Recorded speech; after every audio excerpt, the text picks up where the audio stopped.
Good evening, everybody. As you've seen by now, this isn't a normal convention. It's not a normal time.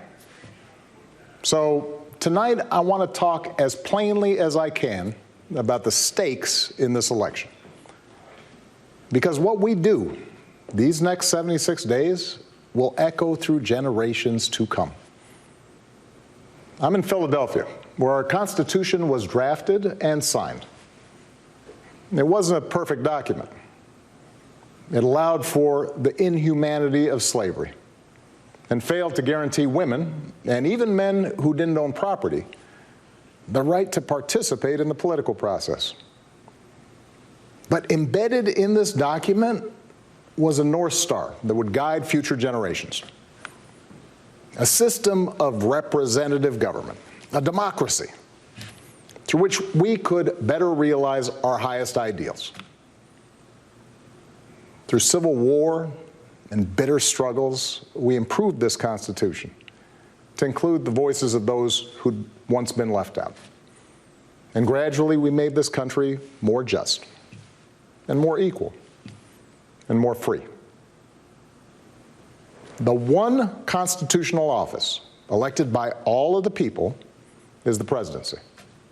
So at a minimum, we should expect a president to feel a sense of responsibility for the safety and welfare of all 330 million of us, regardless of what we look like, how we worship, who we love, how much money we have, or who we voted for.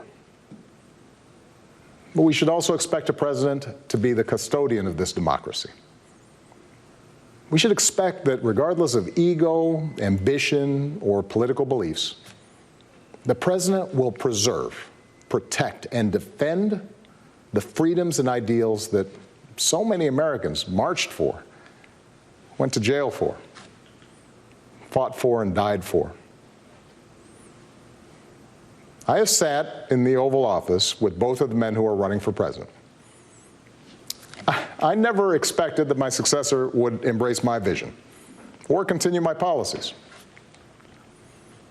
I did hope, for the sake of our country, that Donald Trump might show some interest in taking the job seriously. That he might come to feel the weight of the office and discover some reverence for the democracy that had been placed in his care. But he never did. For close to 4 years now, he has shown no interest in putting in the work. No interest in finding common ground, no interest in using the awesome power of his office to help anyone but himself and his friends. No interest in treating the presidency as anything but one more reality show that he can use to get the attention he craves. Donald Trump hasn't grown into the job because he can't. And the consequences of that failure are severe. 170,000 Americans dead.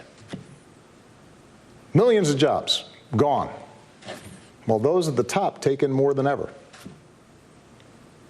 Our worst impulses unleashed, our proud reputation around the world badly diminished, and our democratic institutions threatened like never before. Now, I know that in times as polarized as these, most of you have already made up your mind. But maybe you're still not sure which candidate you'll vote for, or whether you'll vote at all. Maybe you're tired of the direction we're headed, but you can't see a better path yet, or you just don't know enough about the person who wants to lead us there. So let me tell you about my friend, Joe Biden. 12 years ago, when I began my search for a vice president, I didn't know I'd end up finding a brother. Joe and I come from different places, different generations, but what I quickly came to admire about Joe Biden is his resilience, born of too much struggle, his empathy, born of too much grief. Joe is a man who learned early on to treat every person he meets with respect and dignity, living by the words his parents taught him. No one's better than you, Joe, but you're better than nobody.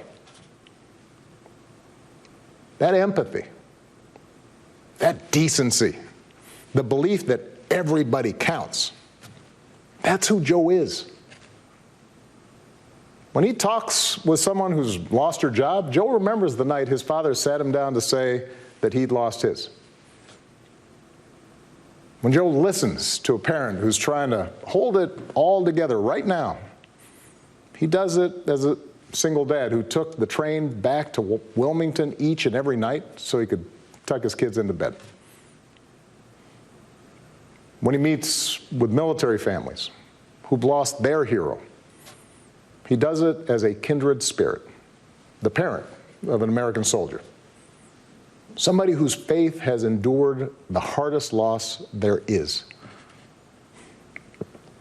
For 8 years, Joe was the last one in the room whenever I faced a big decision. He made me a better president, and he's got the character and the experience to make us a better country. And in my friend Kamala Harris, he's chosen an ideal partner who is more than prepared for the job. Someone who knows what it's like to overcome barriers and who's made a career fighting to help others live out their own American dream. Along with the experience needed to get things done, Joe and Kamala have concrete policies that will turn their vision of a better, fairer, stronger country into reality. They will get this pandemic under control, like Joe did when he helped me manage H1N1 and prevent an Ebola outbreak from reaching our shores. They'll expand health care to more Americans, like Joe and I did 10 years ago, when he helped craft the Affordable Care Act and nail down the votes to make it the law. They'll rescue the economy, like Joe helped me do after the Great Recession. I asked him to manage the Recovery Act, which jump-started the longest stretch of job growth in history. And he sees this moment now, not as a chance to get back to where we were, but to make long overdue changes so that our economy actually makes life a little easier for everybody. Whether it's the waitress trying to raise a kid on her own, or the shift worker always on the edge of getting laid off, or the student figuring out how to pay for next semester's classes. Joe and Kamala will restore our standing in the world. And as we've learned from this pandemic, that matters. Joe knows the world, and the world knows him. He knows that our true strength comes from setting an example that the world wants to follow. A nation that stands with democracy, not dictators. A nation that can inspire and mobilize others to overcome threats like climate change and terrorism, poverty and disease. But more than anything, what I know about Joe, what I know about Kamala, is that they actually care about every American, and that they care deeply about this democracy. They believe that in a democracy, the right to vote is sacred, and we should be making it easier for people to cast their ballots, not harder. They believe that no one, including the president, is above the law, and that no public official, including the president, should use their office to enrich themselves or their supporters. They understand that in this democracy, the commander-in-chief does not use the men and women of our military who are willing to risk everything to protect our nation as political props to deploy against peaceful protesters on our own soil. They understand that political opponents aren't un-American just because they disagree with you. A free press isn't the enemy, but the way we hold officials accountable. That our ability to work together to solve big problems like a pandemic depend on a fidelity to facts and science and logic, and not just making stuff up. None of this should be controversial. These shouldn't be Republican principles or Democratic principles. They are American principles. But at this moment, this president and those who enable him have shown they don't believe in these things. Tonight, I'm asking you to believe in Joe and Kamala's ability to lead this country out of these dark times and build it back better. But here's the thing. No single American can fix this country alone, not even a president.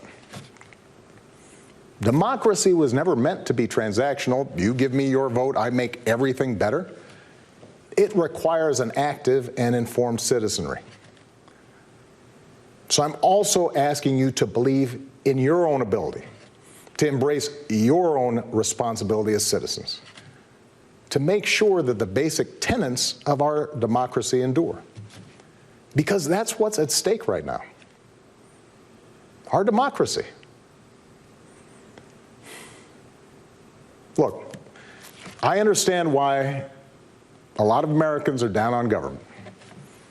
The way the rules have been set up and abused in Congress make it easier for special interests to stop progress than to make progress. Believe me, I know it. I understand why a white factory worker who's seen his wages cut or his job shipped overseas might feel like the government no longer looks out for him, and why a black mom might feel like it never looked out for her at all. I understand why a new immigrant might look around this country and wonder whether there's still a place for him here. Why a young person might look at politics right now, the circus of it all, the meanness and the lies and conspiracy theories, and think, what is the point? Well, here's the point. This president and those in power, those who benefit from keeping things the way they are counting on your cynicism. They know they can't win you over with their policies. So they're hoping to make it as hard as possible for you to vote and to convince you that your vote does not matter. That is how they win. That is how they get to keep making decisions that affect your life and the lives of the people you love. That's how the economy will keep getting skewed to the wealthy and well-connected. How our health systems will let more people fall through the cracks. That's how a democracy withers, until it's no democracy at all. And we cannot let that happen. Do not let them take away your power. Do not let them take away your democracy. Make a plan right now for how you are going to get involved and vote. Do it as early as you can and tell your family and friends how they can vote too. Do what Americans have done for over 2 centuries when faced with even tougher times than this. All those quiet heroes who found the courage to keep marching, keep pushing in the face of hardship and injustice. Last month, we lost a giant of American democracy in John Lewis. And some years ago, I sat down with John and a few remaining leaders of the early civil rights movement. One of them told me he never imagined he'd walk into the White House and see a president who looked like his grandson. And then he told me that he had looked it up. And it turned out that on the very day that I was born, he was marching into a jail cell, trying to end Jim Crow segregation in the South. What we do echoes through generations. Whatever our backgrounds, we are all the children of Americans who fought the good fight. Great-grandparents working in fire traps and sweatshops without rights or representation. Farmers losing their dreams to dust. Irish and Italians and Asians and Latinos told, go back where you come from. Jews and Catholics Muslims, and Sikhs made to feel suspect for the way they worshiped. Black Americans chained and whipped and hanged, spit on for trying to sit at lunch counters, beaten for trying to vote. If anyone had a right to believe that this democracy did not work and could not work, it was those Americans, our ancestors. They were on the receiving end of a democracy that had fallen short all their lives. They knew how far the daily reality of America strayed from the myth. And yet, instead of giving up, they joined together. And they said, somehow, some way, we are going to make this work. We are going to bring those words in our founding documents to life.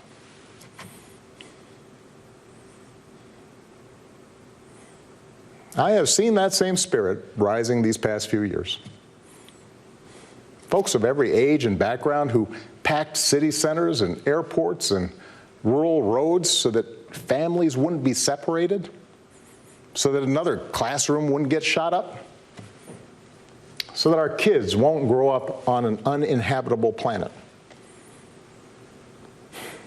Americans of all races joining together to declare, in the face of injustice and brutality at the hands of the state, that Black lives matter. No more, but no less. So that no child in this country feels the continuing sting of racism.